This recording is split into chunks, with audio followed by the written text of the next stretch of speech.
नमस्कार, बहुत बहुत स्वागत है आपका। आप देख रहे हैं एमएच1 प्राइम, आपके साथ मैं हूं कुणाल भूसोनी।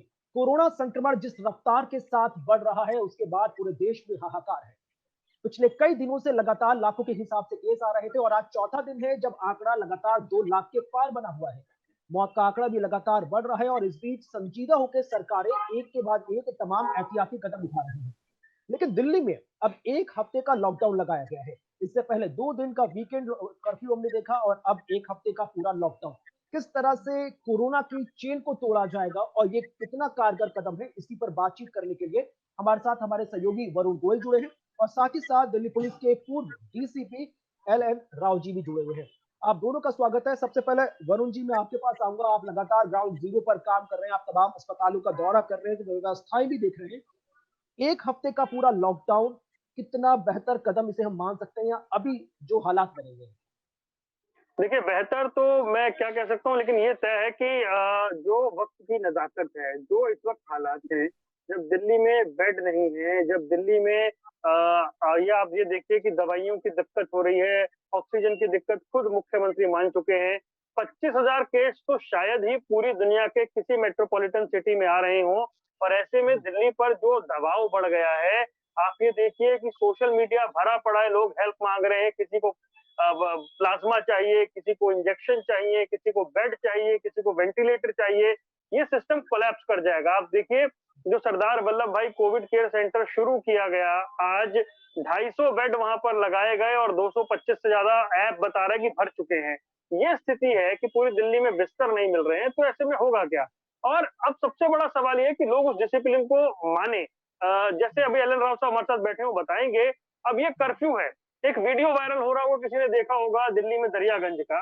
जो रवैया है लोगों का, मास्क पहनने से लेकर के सबसे बड़ी बात है वो किस वजह से बाहर निकल रहे हैं। हमने वीकेंड कर्फ्यू में देखा कि लोगों को पुलिस वालों से वो बहस कर रहे हैं, क्योंकि उनसे जब ये पूछा जा रहा है कि आप किस लिए बाहर आए, वजह तो बताइए। तो ये एक हालात है, इस पर राव साहब थोड़ा क्लियर कर पाएंगे कि पुलिस कैसे टैकल करेगी ऐसे लोग जो बिना वजह निकल रहे और नहीं मानते। जी, एल एन राव जी। जी, जी। देखिए, वरुण जी ने बड़ा क्लियरली बताया है कि ये लॉकडाउन जो 6 दिन का है, ये बहुत ही कारगर सिद्ध होने वाला है। वो उसकी वजह बताता हूँ कि ये कोरोना का जो संक्रमण है, उसकी चेन तोड़ना बड़ा ज़रूरी है। और इसमें बहुत से लोग इकट्ठे ना हों, क्योंकि इंस्ट्रक्शंस तो बहुत पहले से चल रही है, करीब 1 साल से चल रही है। मास्क पहने, सोशल डिस्टेंसिंग करें और अपने हाथ-पैर धोएँ, सारा चीज़ सफाई का ख्याल रखें और बहुत ज़्यादा भीड़ में इकट्ठा ना हो। ये सारी इंस्ट्रक्शंस तो हैं, लेकिन लोग पालन करने को तैयार नहीं हैं। जैसे वरुण जी अभी ज़िक्र कर रहे थे, दरियागंज में एक वीडियो वायरल हुआ है, वो आपने भी देखा होगा, सभी ने देखा है। उसमें क्या है कि एक लड़का और लड़की हस्बैंड वाइफ सो कॉल्ड हैं, वो पुलिस की बात को मान ही नहीं रहे। करीब 15 मिनट तक उनके साथ बहस किए और उसके बाद फिर वो ऐसे कर रहे हैं कि जैसे कि वो कोई कानून को जानने वाले नहीं है या कानून को मानने वाले नहीं है। तो ऐसा ऐसा बर्ताव जो पब्लिक की तरफ से बिल्कुल एक्सपेक्टेड नहीं है। और पुलिस ने देखिए उस वीडियो में बड़ा कितना शांतिपूर्वक संयम। तरीके से सही ढंग से टैकल करके और उनके खिलाफ कानूनी कार्रवाई की है, एफआईआर दर्ज किया उन लोगों के खिलाफ डीडीएमए एक्ट में और 188 आईपीसी, 269, 270 आईपीसी में उनके खिलाफ मुकदमा दर्ज किया गया है। वो अब कोर्ट का फेस करेंगे इस मुकदमे को। तो इस प्रकार से पब्लिक को हम ये कहना चाह रहे हैं कि जो इंस्ट्रक्शंस हैं, ये सब इंस्ट्रक्शन पब्लिक इंटरेस्ट में है, हमारे सबके फायदे के लिए हैं। हम उनको पालन करें और ये लॉकडाउन में जो कुछ थोड़ी बहुत मुश्किलें आ रही हैं, ये सब हमें मुश्किलें अपने फायदे को सोचते हुए हमें इसको झेलना चाहिए। और जो इंस्ट्रक्शंस प्रशासन की तरफ से या चीफ मिनिस्टर साहब की तरफ से या पुलिस की तरफ से, और पुलिस का काम है उन इंस्ट्रक्शंस को इम्प्लीमेंट करना, एग्जीक्यूटिव ऑर्डर्स हैं उनको पालन कराना, रूल ऑफ लॉ लागू करना, ये पुलिस का काम है। और मैं समझता हूँ दिल्ली में दिल्ली पुलिस सक्षम है अपने रुतबे के हिसाब से इन कानून व्यवस्था को बनाए रखने के लिए। जो इंस्ट्रक्शंस हैं लॉकडाउन के दौरान, जो लोग नहीं मानेंगे, पहले उनको कोशिश की जाती है समझाने की। अगर ये जो एक कपल था, ये समझाने चले जाता तो छोड़ देते, उनको कोई ऐसी बात नहीं थी। लेकिन जब उन्होंने ऐसा नहीं माना कि मतलब मालूम होते हुए नहीं किया, तो उनको कार्रवाई करनी पड़ी। पुलिस ज्यादातर कार्रवाई करने में इच्छुक नहीं रहती है, समझाएं बताएं, बहुत से लोगों को पता नहीं होता है, तो उनका ह्यूमन एंगल भी देखती है पुलिस। लेकिन जो आदमी नहीं मानेगा उनके साथ सख्ती से कार्रवाई की जाएगी। और पब्लिक से मेरा अनुरोध भी है कि इस लॉकडाउन के जो इंस्ट्रक्शन है उसको पूरी तरह से पालन किया जी, जाए। राउत साहब एक चीज में जोड़ना चाह रहा था कि लोगों के जहन में ये बात कैसे बैठाई जाएगी कि ये जो कर्फ्यू है ये आपके भले के लिए या आपको परेशान करने के लिए नहीं है। हालात ऐसे हो गए कि हर तीसरा आदमी पॉजिटिव निकल रहा है, इसलिए ये कर्फ्यू लगाया जा रहा है। देखिए, लोगों को ये बार बार आप जैसे माध्यम से हम बता रहे हैं, ये इस प्रोग्राम के माध्यम से, मीडिया चैनल से, अखबारों से और अनाउंसमेंट करके सब बताया जा रहा है। वो पब्लिक की अपनी समझ भी है ना कि वो समझें, लेकिन वो समझेंगे वही आदमी जिनके घर में ऐसी स्थिति है। मैं जानता हूं, मेरे बहुत से जानने वाले हैं जिनको आज कल की डेट तक भी उनको वेंटिलेशन नहीं मिला, रूम नहीं मिला, और जो मेडिसिन है जिसका ब्लैक मार्केट की बात चल रही है, रेमडेसिविर की, वो नहीं मिल रहे हैं। तो जिनके घरों में ऐसा हुआ है, और मैं अब किसी से वकालत भी कर रहा हूँ। अभी हमारे रिसेंटली आज की डेट में हमारे एक बड़े अच्छे जज साहब थे, उनकी डेथ हो गई कोरोना से। और भी एनसीएलटी के वो एनसीएलटी के जो भी एक थे जज साहब, उनकी डेथ हो गई है। तो ये बड़ा भयावह स्थिति है, और मैं समझता हूँ हर आदमी का किसी न किसी जान पहचान, रिश्तेदार या दोस्तों में ऐसी स्थिति बनी हुई है।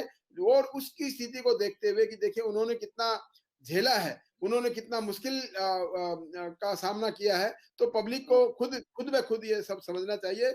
उनको समझना चाहिए सिचुएशन कितनी मुश्किल है, और उसको सामना करने के लिए हम सबको मिलके आना है। पुलिस प्रशासन, मीडिया और आम पब्लिक, सभी को मिलकर एक कंसंट्रेटेड एफर्ट्स करके इससे हमें निजात पानी है और उसका सामना करना है। बिल्कुल।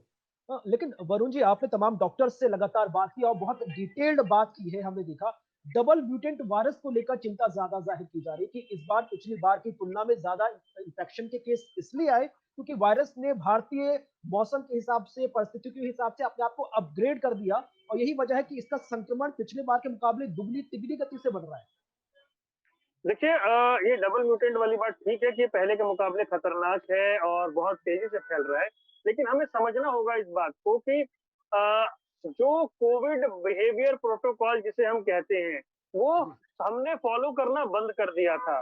जब केसेस आने बिल्कुल कम हो गए थे, मास्क पहनना तो छोड़ दीजिए, मतलब लोग लगाते ही नहीं थे। जो लगा रहे थे उनका या तो नाक से नीचे था या वो बिल्कुल ठोडी पर था। 20 सेकंड तक हाथ धोने वाली बात लोग भूल ही गए थे। सैनिटाइज का इस्तेमाल करना लोग भूल गए थे। अब दफ्तरों में, ऑफिस जो जब हम फील्ड में घूमते हैं, पहले जिन हम पार्टी दफ्तरों में जाते थे, वहां पर बकायदा थर्मल चेकिंग होती थी, वो सब बंद हो गई थी। या फिर जहां भी जाते थे तो पब्लिक में हम निकले तो ये बात क्लियर हो गई कि जो कोविड के जब केस कम होने शुरू हुए दिसंबर के बाद, धीरे धीरे वो डाउन होते चले गए, तो लोगों को ये लगा कि कोरोना चला गया। और इसमें ठीक ठाक, अच्छे पढ़े लिखे, जानकार एक सामान्य वर्ग में ये बात बन गई कि कोरोना अब जा रहा है। तो वो कोविड बिहेवियर प्रोटोकॉल फॉलो नहीं हुआ, एक। दूसरा, वैक्सीन जिनको लगी, पहली डोज के बाद ही वो ये समझने लगे कि अब हमें कोरोना नहीं होगा, वहां से नुकसान हुआ 2।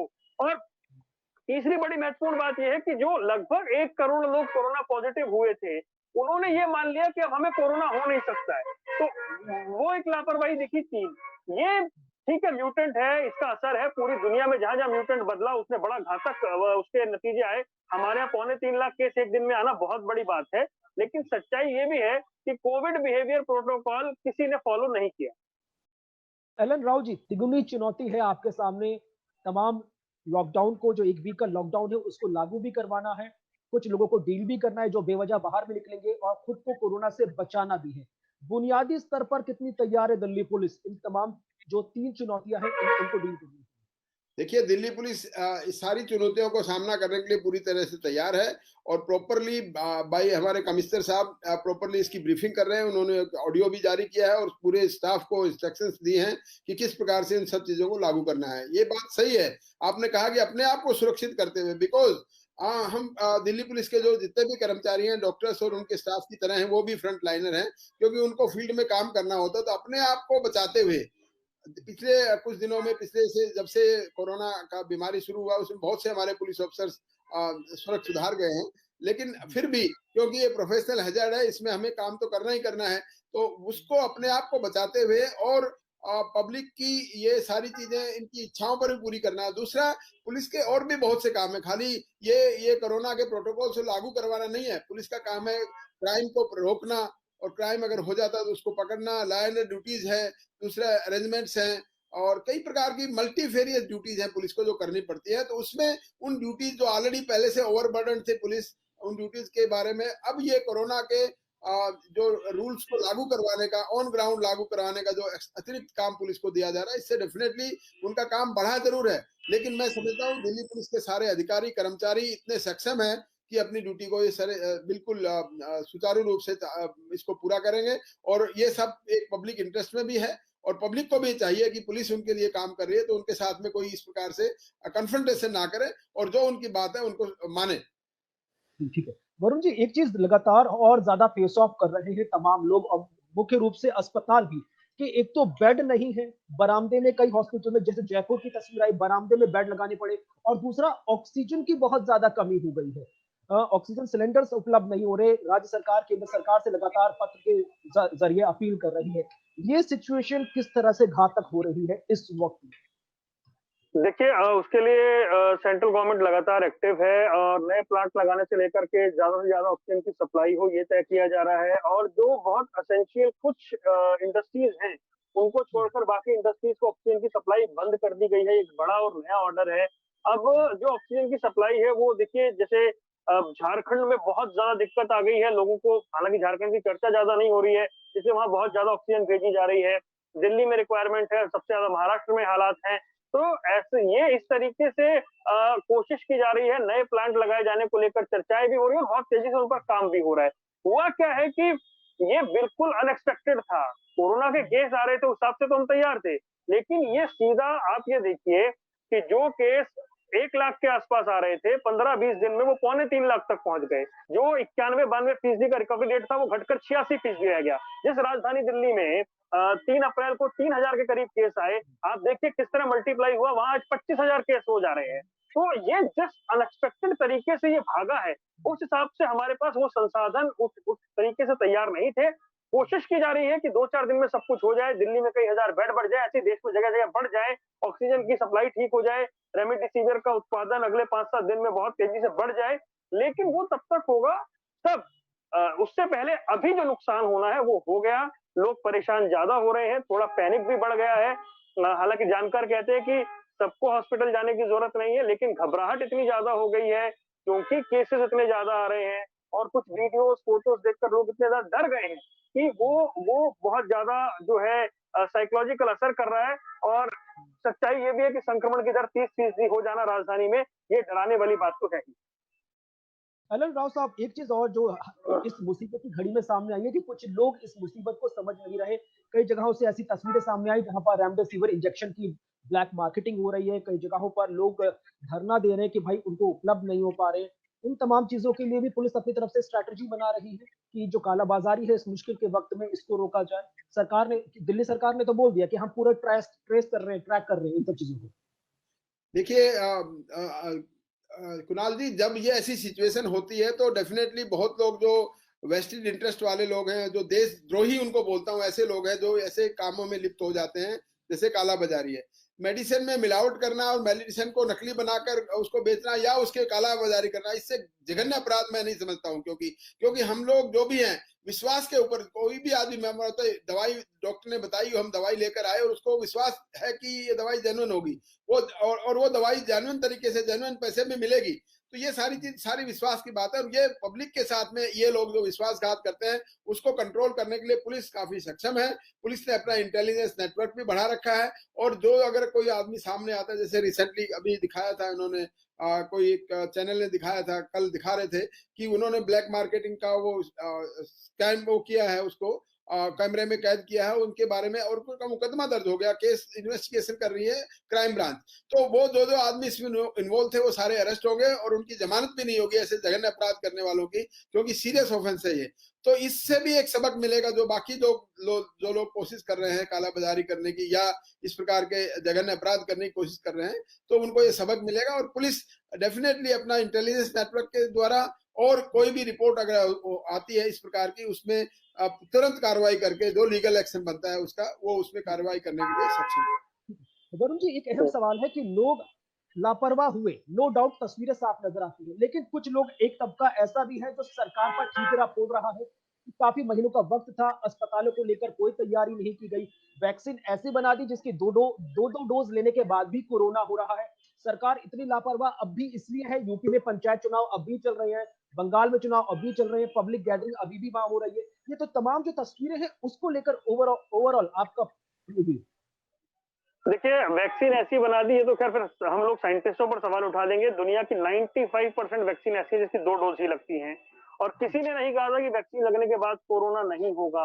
वैक्सीन कोरोना से लड़ने में आपको मदद देता है। मैं उदाहरण दे देता हूँ भोपाल के डॉक्टर हैं पुनीत टंडन उनका कि उन्हें कोरोना हुआ मतलब उन्होंने पहली वैक्सीन लगवाई तो 0.05 उनके अंदर इम्यूनिटी एंटीबॉडी थी। पहली वैक्सीन लगने के बाद वो 2.80 हो गई, दूसरी वैक्सीन लगने के बाद 11.75 हो गई, उन्हें कोविड हुआ, बड़ा माइल्ड हुआ, यानी कि 0.05 से 11.75 तक एंटीबॉडी बनी 2 वैक्सीन लगने के बाद। इसका मतलब ये वैक्सीन काम कर रही है, इसमें कहीं कोई दो राय नहीं है। अब बात आती है कि इंतजामात की, यकीनन इसमें लापरवाही दोनों तरफ से हुई। पब्लिक ने ये मान लिया कोई डर नहीं है, तो जिस लेवल की तैयारी चल रही थी वो अगर उसी तरीके से रहती तो शायद हालात को वक्त रहते संभाला जा सकता था, लेकिन अब इस पर सवाल ही हो सकते हैं क्योंकि आप ये देखिए कि जो मेकशिफ्ट हॉस्पिटल जिसे हम कहते हैं, जो अस्थायी अस्पताल थे, वो अब दिल्ली में वापस बनाए जा रहे हैं तो उन्होंने 4-5 दिन 7 दिन का वक्त ले लिया। उस 4-5 6-7 दिन के वक्त में दिल्ली में किल्लत हो गई, कैओस हो गया, परेशानी बढ़ गई। अगर ये मेकशिफ्ट अस्पताल बने रहते, कायम रहते तो तुरंत लोगों को एडमिट किया जा सकता था। ऐसे कई जगह पर चीजें हुई जो जो अभी रेमडेसिविर या दूसरी दवाइयों की जो शॉर्टेज की बात हो रही है, इसका उत्पादन अगर जब ये मामले कम हुए तब और ज्यादा बढ़ा दिया जाता तो ये हालात ना आते। लेकिन ये नोवेल कोरोना वायरस है, यानी किसी को कुछ नहीं पता। पहले लोगों ने कहा था गर्मी में कम हो जाएगा, सर्दी में कम हो जाएगा, बरसात में कम हो जाएगा। इसके ऊपर सिर्फ और सिर्फ अंदाजे ही लगते रहे। किसी को नहीं पता था कि ये इतने अप्रत्याशित तरीके से वापस लौटेगा। और जब पिछली वेव में 97,000 केस एक दिन में आए थे मैक्सिमम, आज 2.25 लाख केस एक दिन में आ रहे हैं मैक्सिमम, बढ़ते जा रहे हैं केस, रिकवरी उतनी रफ्तार से हो नहीं रही है, तो ये थोड़ा हैरान करने वाला है। जिस देश में 1 लाख के आसपास एक्टिव केस बचे थे, वहां आज 20 लाख के तक पास केस हो गए हैं। जिस राजधानी में 90-95 केस एक दिन में आ रहे थे, वहां 25,000 केस एक दिन में आ रहे हैं। तो ये बिल्कुल बिल्कुल अप्रत्याशित था, अनएक्सपेक्टेड था। जानकारों से लेकर के प्रशासन, सरकारों से लेकर के आम आदमी तक किसी को अंदाजा नहीं था कि जब कोरोना वापस आएगा तो इतना विकराल और भयानक रूप लेकर आएगा।